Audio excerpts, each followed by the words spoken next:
और कि भौजी कैसे कहीं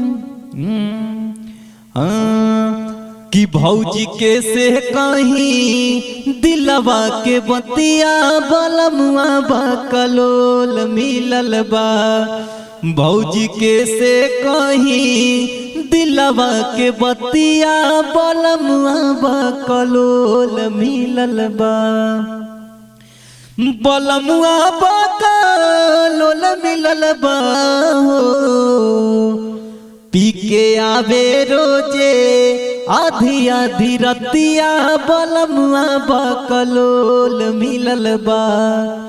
भौजी कैसे कहीं दिलवा के बतिया बलमुआ बकलोल मिलल बा।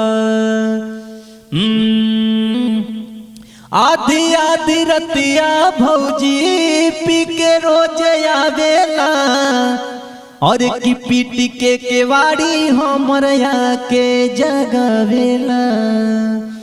हाँ आधी आधी रतिया भौजी पी के रोज आवेला पीटी के केवाड़ी हमर के जगावेला। कि भौजी कैसे कहीं दुखवा दर्दिया बलमुआ बकलोल मिलल बा।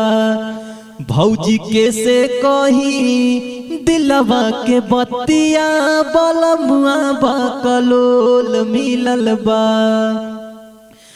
बलमुआ बकलोल मिलल बा हो कि भौजी कैसे कहीं दिलवा के बतिया बलमुआ बकलोल मिलल बा।